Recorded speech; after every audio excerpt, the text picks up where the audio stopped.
আসসালামু আলাইকুম। স্বপ্নের বারান্দায় সবাইকে স্বাগতম। যারা আমার ভিডিওটি দেখছেন দেশে কিংবা দেশের বাইরে থেকে, তাদেরকে অনেক অনেক অভিনন্দন। কিছুক্ষণ আগেই ঝড়ো পরিবেশ এবং মুষলধারে বৃষ্টি ছিল।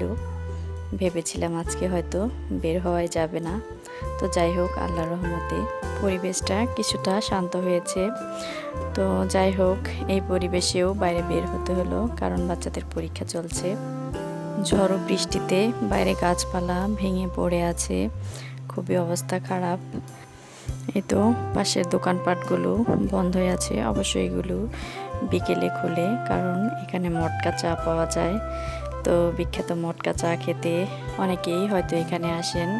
তো আজকে স্কুলের পাশে নদীর পাড়ে একটি বাজার আছে, সেই বাজারের কিছু অংশ আপনাদের সাথে শেয়ার করছি। এখানে সব দেশি শাকসবজি, নদীর মাছ, হাঁস, মুরগি, কবুতর আর কি যাবতীয় যা কিছু সব কিছুই এখানে পাওয়া যায়। আমরা যারা স্কুলে বাচ্চা নিয়ে আসি ভোরবেলা, তারা বেশিরভাগই এখান থেকে বাজার করে নিয়ে যায়, এরপর স্কুল ছুটি হলে বাসায় চলে যায়। আর যারা সকালে হাঁটতে আসে তারা তো সকলেই এখান থেকেই বাজার করে। আর এখানে সব ধরনের ফ্রেশ জিনিসগুলোই পাওয়া যায়। আর তাছাড়া এখানে সকালে হাঁটাহাঁটি করে নাস্তা করছে, কেউ ছোলা ভুনা, কেউ চিতই পিঠা, শীতের মধ্যে ভাপা পিঠা, তাছাড়া চা, পুরি, সিঙ্গাড়া। মোটামুটি বেশ জাঁকজমকভাবেই সকালটা এই জায়গাটায় পরিপূর্ণ থাকে।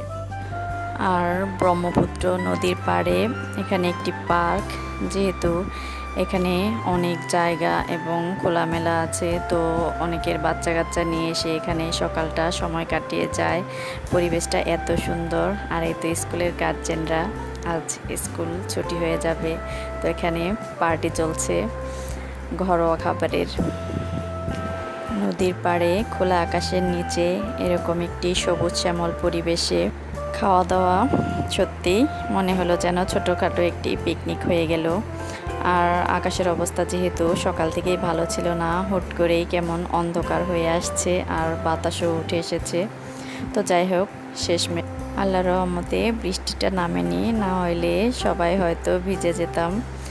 তো আর বাচ্চাদের দুই বেলা স্কুল চলছিল, এক বেলাতে ক্লাস আর এক বেলাতে পরীক্ষা। তো সকালের শিফটে বইমেলার আয়োজন ছিল। তো দেখা যাচ্ছে যে আজও বাচ্চারা কিন্তু বই দেখলে পাগল হয়ে যায় সেটা কেনার জন্য। তাদের এখনও এই আধুনিক মোবাইল ইন্টারনেটের যুগে যে বই পড়ার আগ্রহটা রয়েছে, সেটা দেখে সত্যি খুবই ভালো লাগলো। আর আজকে যেহেতু স্কুল ছুটি হয়ে যাবে, দীর্ঘদিন বন্ধ থাকবে, তো আজকে সবাই বায়না ধরেছে স্কুল ছুটির পর ফুচকা খাবে।